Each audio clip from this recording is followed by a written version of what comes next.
রহমানির রহিম। আসসালামু আলাইকুম ভিউয়ার্স, আশা করি আপনারা সবাই ভালো রয়েছেন। তো ভিউয়ার্স, আসলে আপনারা যারা কলেজ মাদ্রাসা উপবৃত্তির আবেদন করবেন এবং যারা প্রাথমিকের উপবৃত্তির টাকার জন্য ওয়েট করতেছেন এবং ষষ্ঠ থেকে দ্বাদশ যারা জেনারেলি উপবৃত্তি পেয়ে থাকেন, তো তাদের জন্য আজকের আমার এই ভিডিওটা খুবই গুরুত্বপূর্ণ। তো ভিউয়ার্স, তার আগে আমি আপনাদেরকে বলবো যে আপনারা এখনও মোটামুটি 78% মানুষ আমার এই চ্যানেলটি সাবস্ক্রাইব করেননি। আমার এই চ্যানেল থেকে আপনারা শিক্ষামূলক বিভিন্ন রকম তথ্য পেয়ে থাকেন এবং আমি সঠিক তথ্যগুলি আপনাদেরকে দেওয়ার চেষ্টা করি।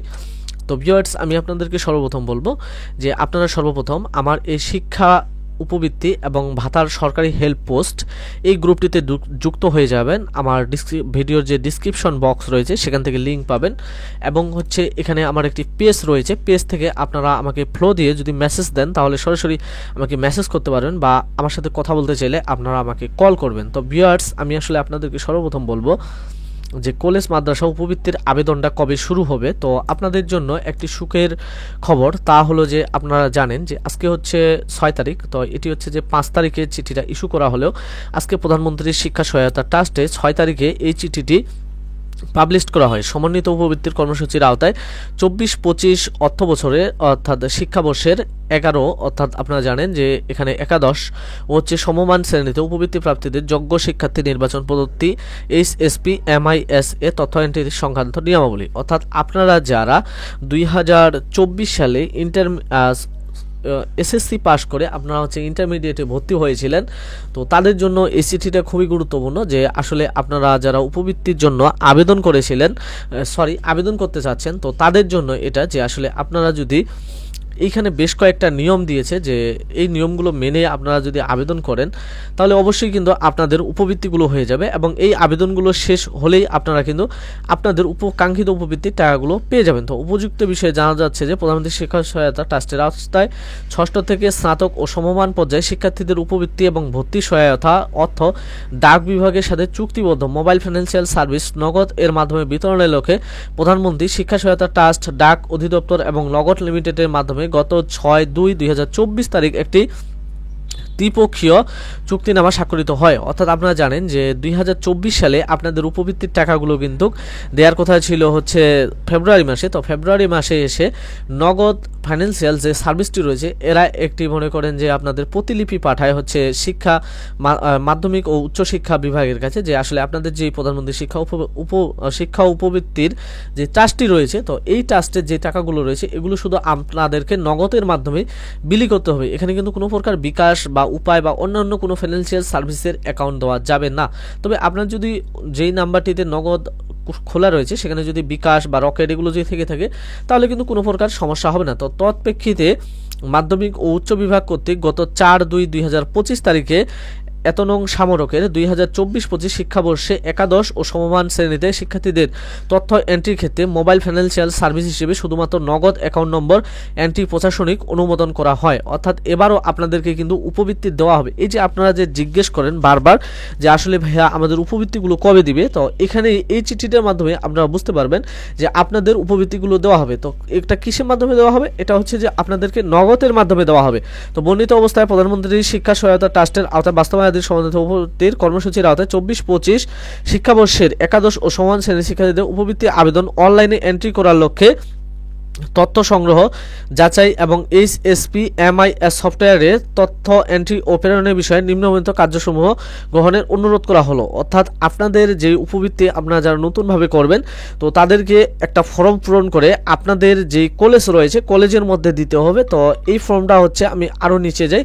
তো এটা আপনাদের জন্য ফর্ম যে গণপ্রজাতন্ত্রী বাংলাদেশ সরকার প্রধানমন্ত্রী শিক্ষা সহায়তা ট্রাস্ট এবং শিক্ষা প্রতিষ্ঠান কর্তৃক আবেদন ফর্ম শিক্ষার্থীদের মাঝে বিনামূল্যে বিতরণ করতে হবে। অর্থাৎ আপনাদেরকে এই ফর্মটা কে দিবে, আপনাদের শিক্ষা প্রতিষ্ঠান দিবে। যদি আপনাদের শিক্ষা প্রতিষ্ঠান দিতে ব্যর্থ হয় তাহলে আপনারা কোথায় যাবেন, আমার শিক্ষা উপবৃত্তি ও ভাতা সরকারি হেল্প পোস্টে যাবেন। এখানে গিয়ে আপনারা ডাউনলোড করে নিয়ে যে কোনো কম্পিউটারের দোকানে গিয়ে এটাকে প্রিন্ট করে নেবেন। তো এই ফর্মটা আপনাদেরকে আবেদন স্বরূপ এটি যে সুন্দরভাবে পূরণ করবেন। এখানে একটা পাসপোর্ট সাইজের ছবি দিবেন, এখানে শিক্ষার্থীর নাম, বাংলা, ব্যক্তিগত তথ্য যা যাবতীয় যে সব কিছু কিন্তু আপনারা লিগ্যাল দিবেন, ঠিক আছে। ইলিগ্যাল দেওয়ার চেষ্টা কখনোই করবেন না। আপনি যদি ইলিগ্যাল দেন তাহলে আপনি মনে করবেন যে আপনি আপনার নিজেকেই ফাঁকি দিচ্ছেন। তো এর পরবর্তীতে ভিডিওতে আমি আপনাদেরকে এই ফর্মটা কিভাবে পূরণ করতে হবে তা নিয়ে একটি ভিডিও দেবো, এখানে দিলে এটা বড় হয়ে যাবে। তো এখানে মনে করেন যে কি বলছে যে মোবাইল ব্যাংকিং সেবা প্রদানকারী শুধু কিন্তু নগদে কি বলছে সচল মোবাইল ব্যাংকিং অ্যাকাউন্ট, অর্থাৎ নগদের সচল দিবেন। তো যারা মনে করেন যে কলেজে ভর্তি হয়েছেন তাদেরকে বলবো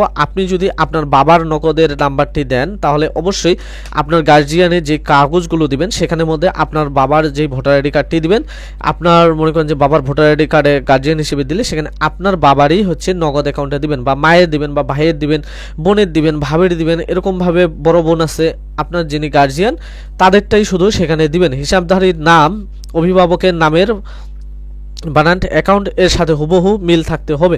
তো আপনারা কি কাজ করবেন, আপনাদের যে নগদ অ্যাপসটি আছে সেই অ্যাপসটির মধ্যে গিয়ে আপনারা দেখবেন যে আপনার বাবা মায়ের নাম কীরকমভাবে রয়েছে, অর্থাৎ আপনার গার্জিয়ানের নাম, এবং হচ্ছে আপনাদের এনআইডির মধ্যে কোনো যদি সমস্যা থাকে সেগুলো ঠিক করে দেওয়ার চেষ্টা করুন, এবং অ্যাকাউন্ট নম্বর হিসাব নং, অর্থাৎ এখানে হচ্ছে যে আপনাদের যে নগদ নাম্বারটি রয়েছে সেটা কিন্তু আপনারা এখানে দিতে পারবেন, এবং অ্যাকাউন্ট হোল্ডারের এনআইডি 10 অথবা 17 ডিজিট, এখানে 10 অথবা 17 বলছে, এই জন্য আগের যেগুলো এনআইডি কার্ড সেগুলো হয় 17 ডিজিটে, তার আগের আরও যেগুলো ছিল সেগুলো 13 ডিজিটে। তো 13 ডিজিট হলে অবশ্যই সামনে আপনার বাবার বা মায়ের হচ্ছে যে জন্ম সালটা রয়েছে সেটা যুক্ত করে 17 করবেন, আর যেটা হচ্ছে স্মার্ট এনআইডি কার্ড সেটা হচ্ছে যে 10 ডিজিটের। তো এগুলো দিয়ে সুন্দরভাবে এই ফর্মটা আপনার কলেজে আপনি জমা দিলে আপনার উপবৃত্তিটি হয়ে যাবে। আর এই কাজগুলো আপনারা যত দ্রুত সমাধান করতে পারবেন, সমাধান করলেই কিন্তু আপনারা আপনাদের উপবৃত্তিগুলো পেয়ে যাবেন। তবে এই কাজটা শুরু হবে কবে, এটা হচ্ছে যে আগামী 11/2/2025 থেকে শুরু করে 2/3/2025 তারিখ পর্যন্ত চলবে, অর্থাৎ মার্চ মাসের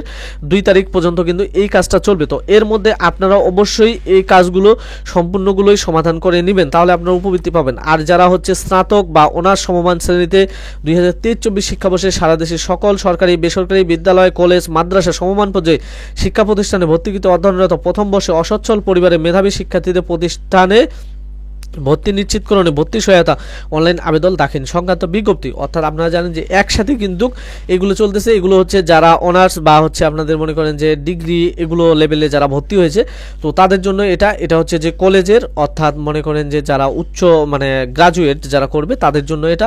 তো এই বিষয়ে আপনারা যদি আরও যদি সঠিকভাবে জানতে চান তাহলে অবশ্যই আমাকে বলবেন, আমি অবশ্যই একটা ভিডিও করব আপনাদেরকে, এবং সেই সাথে আমি এখন আপনাদেরকে জানিয়ে দিব, এবং সেই সাথে আমি আপনাদেরকে আরও বলতেছি যে আপনারা আমার এই গ্রুপগুলোতে অবশ্যই যুক্ত হবেন, কারণ অন্যান্য গ্রুপে দেখতেছি যে অনেক ভুয়া নোটিশ পাবলিশ করতেছে, এবং আমি এখানে ফ্যাক্ট চেক করে অবশ্যই আমি আমার নোটিশগুলো এখানে পাবলিশ করি। এবং সেই সাথে আপনারা আমার সাথে কথা বলতে চাইলে আমার ফেসবুক পেজে যুক্ত হয়ে যাবেন, এবং আমি সেই সাথে এখন আপনাদেরকে জানিয়ে দেবো যে প্রাথমিকের উপবৃত্তির টাকা কবে দিবে। আপনারা জানেন যে প্রাথমিকের উপবৃত্তির ডাটাগুলো কিন্তু এন্ট্রি করা হয়ে সবগুলো ক্লাস্টারে পাঠানো হয়েছিল, ক্লাস্টার থেকে আইবিএস পর্যন্ত চলে গিয়েছে। এখন জাস্ট বাংলাদেশ ব্যাংকের কাছে ইএফটি ট্রান্সমিটও হয়ে গেছে, এখন বাংলাদেশ ব্যাংক যেদিন ইচ্ছা আপনাদেরকে টাকাগুলো দিবে। আর যদি কোনো প্রকার ত্রুটি হয়ে থাকে তাহলে অবশ্যই আমাদের কাছে নোটিশ আসবে, নোটিশ আসলে আমরা জানিয়ে দিব যে আসলে কী কারণে টাকাগুলো দিচ্ছে না।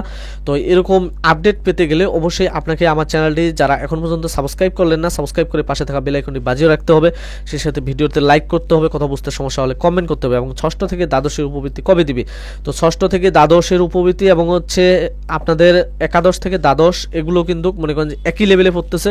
তো আপনারা দেখতে পেলেন যে একাদশ শ্রেণীর একটি আবেদন চলতেছে, তো এই আবেদনটি শেষ হলেই অবশ্যই আপনাদের জন্য উপবৃত্তির টাকাগুলো চলে আসবে। তো উপবৃত্তির টাকা সঠিক সময় কখন আসে এগুলো বিষয় বা কখন স্কুল কি বিষয়গুলো চায় আপনার কাছ থেকে জানতে চায়, অনেকে স্কুলে যান না, তো এগুলো স্কুলে অনেক সময় আপনাদেরকে বলে না, এই বিষয়গুলো আমার ইউটিউব চ্যানেল থেকে আপনারা জানতে পারবেন। যার জন্য আমি এখনও বলতেছি যারা সাবস্ক্রাইব করলেননি তারা সাবস্ক্রাইব করে পাশে থাকা বেল আইকনটি বাজিয়ে রাখুন, এবং ভিডিওর সাথে থাকার জন্য ধন্যবাদ। তবে স্কুল কলেজ মাদ্রাসা সবগুলো একসাথে আবেদন শুরু হয়ে গেছে, একসাথে আপনারা টাকা পেয়ে যাবেন।